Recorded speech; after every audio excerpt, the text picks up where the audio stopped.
Which landscape photography gear you should buy is one of the most common questions among beginner landscape photographers. And in this video I will talk about some of the equipment you don't need when you're just starting with landscape photography. Hi, I'm Kim from Landscape to Art, and I'm here to help you improve your landscape photography, focusing on developing your skills as a photographer and less on the gear you use.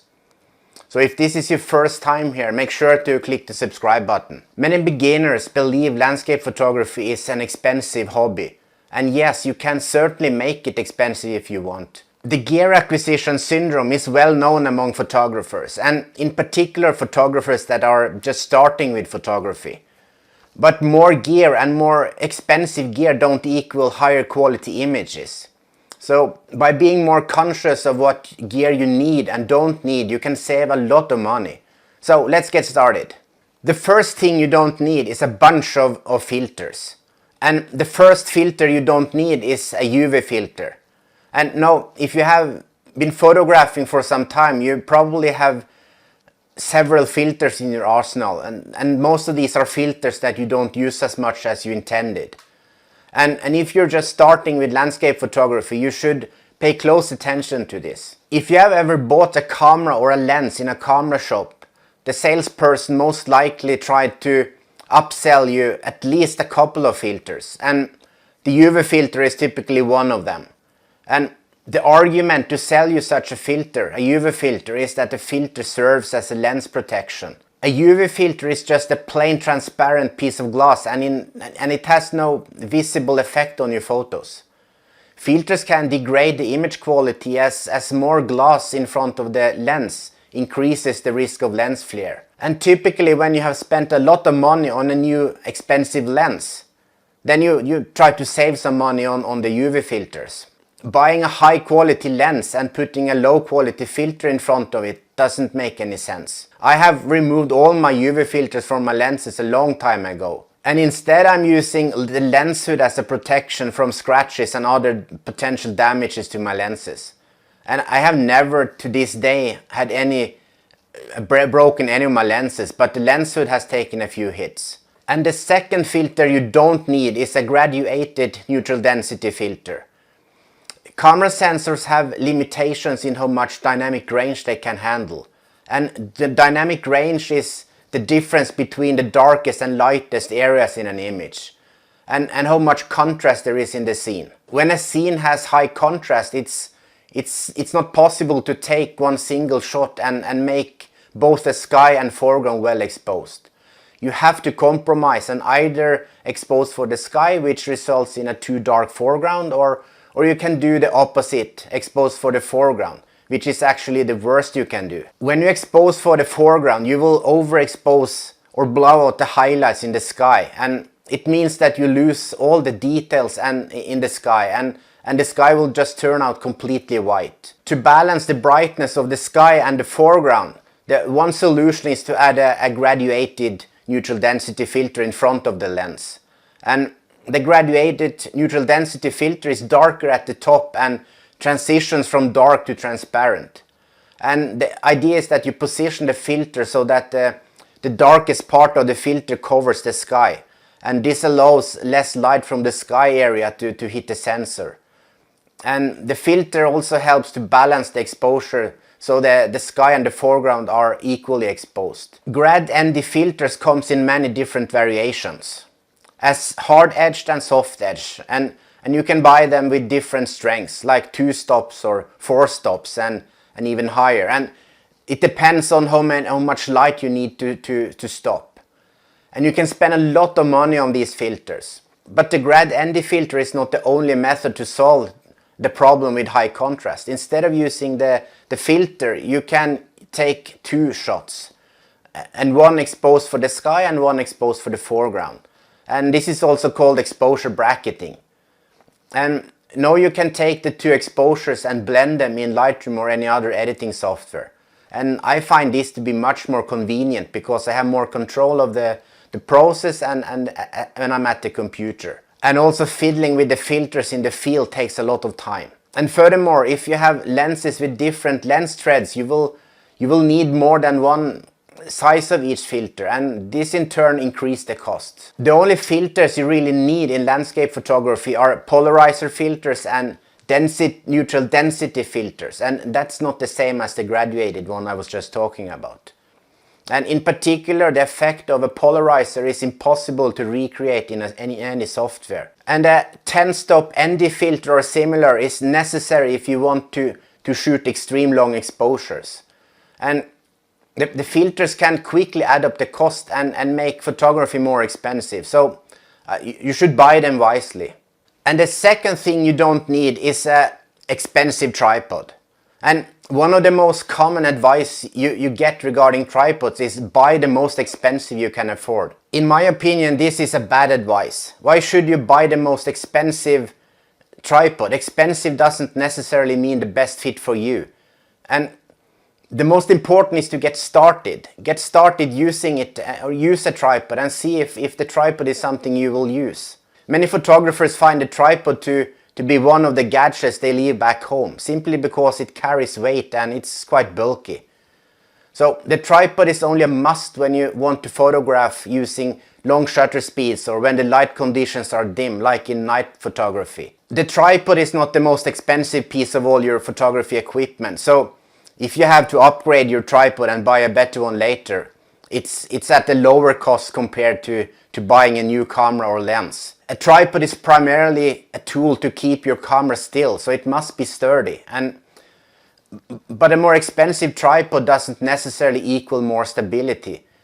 And you can improve the stability of any camera just by making it heavier. And you can do that by attaching something with a little weight, like your camera bag, hang it underneath your tripod. And you can spend a lot of money on different tripod accessories as well, like ball heads, quick releases, L brackets, you name it. All these extras has a purpose, mainly to help photographers be more effective in the field. And also other factors they consider is the build material. There are two types of tripods, aluminium and carbon fiber. Carbon fiber tripods weigh less, which is important if you plan long hikes. But on the negative side, the carbon tripods are more expensive. And these factors are important for someone that uses the tripod for work and needs speed and effectiveness. So if you're early in your photography journey and you still learn, speed and effectiveness should not be your main focus. And as a landscape photographer, you will sooner or later find that you need a tripod, but don't spend all your money on one. Find a tripod that suits your current needs and budget. Buy your first tripod and take it from there. The third thing you don't need is an expensive camera bag. And camera bags are also a big thing, and some photographers seem to have an addiction for bags. But there are a huge amount of brands and all sizes and at all price levels. Basically, the purpose of a camera bag is to safely carry your camera equipment with you. Similar to tripods, camera bags have a lot of features that might make a difference for a professional photographer, but not so much for amateurs.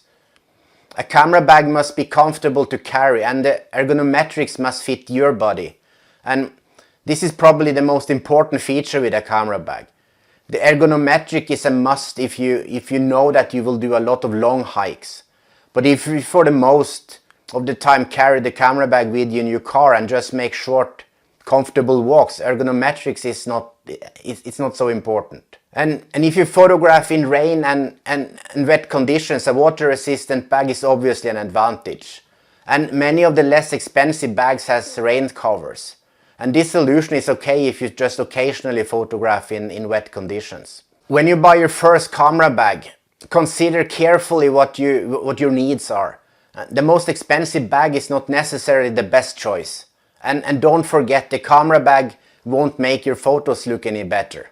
The fourth thing you don't need is the next generation camera. Cameras are the biggest money waster in photography, and new models are released all the time. And some photographers just have to have the newest camera model. And a few years ago, the technological improvements were quite significant from model to model.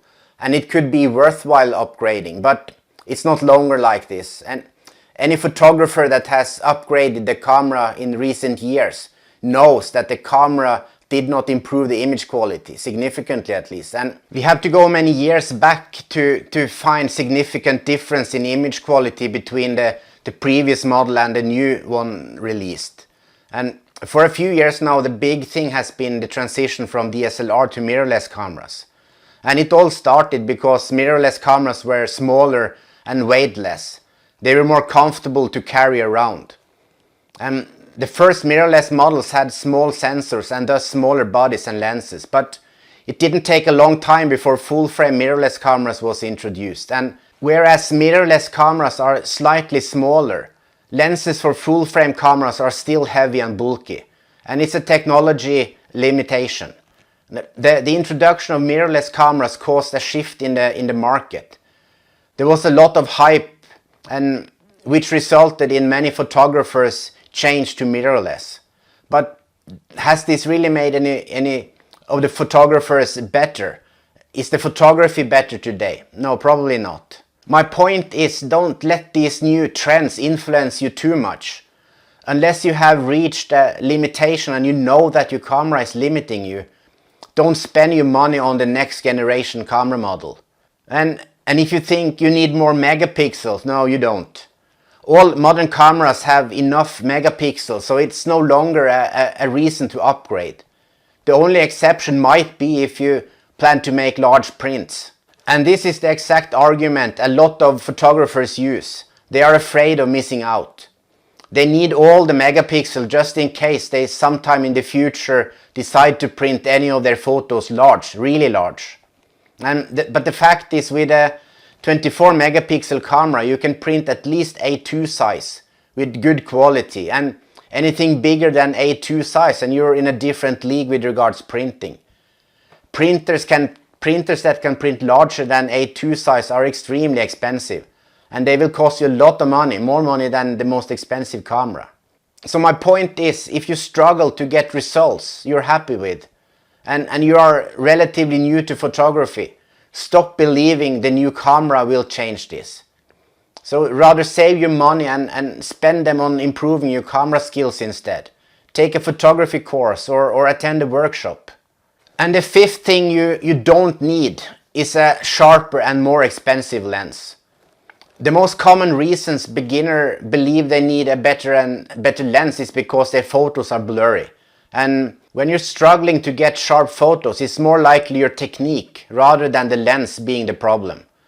And if you don't understand how to focus properly, or you don't keep your camera still when you take photos, your images will be blurry. So until you master the techniques properly, a better and more expensive lens will not make any difference. If your photos aren't sharp, I can assure you it's not because of the lens. It's because of the photographer. And if someone sees your photos and their first comment is, "This photo is not sharp," it's not because of the lens. And again, the photographer has to take the blame. You can take excellent photos with a cheaper kit lens, and you can take bad photos with an expensive and very sharp lens. It all boils down to you and your camera technique. So to see a real difference in lens quality, you either have to make a huge print or magnify the photo on the screen. And how likely is it really that you will gonna make a huge print? And why should you look at photos at more than 100% magnification? So before you consider a new lens, play with the lens you already have. Learn how different focal lengths impacts on your photos and the composition. And don't stress too much about the lens quality and all the talk about sweet spots and diffraction. Leave that for later. I really hope you found these tips valuable, and my intention with this video is to make you think and get rid of the limiting belief that you need a lot of gear to start photography. I hope I can help you understand it's not the gear that makes you a better photographer. The gear is only the tools, and if you don't know how to handle the tool, how to use the tools, more gear or more expensive gear won't change anything. So spending money on unnecessary equipment can be an expensive lesson to learn. So now, if you liked the video, consider give it a thumbs up, and thank you so much for watching. And as usual, if you have any comments or questions, post them in the comment section below. And I promise I will get back to you. So until next time, ha det bra, goodbye.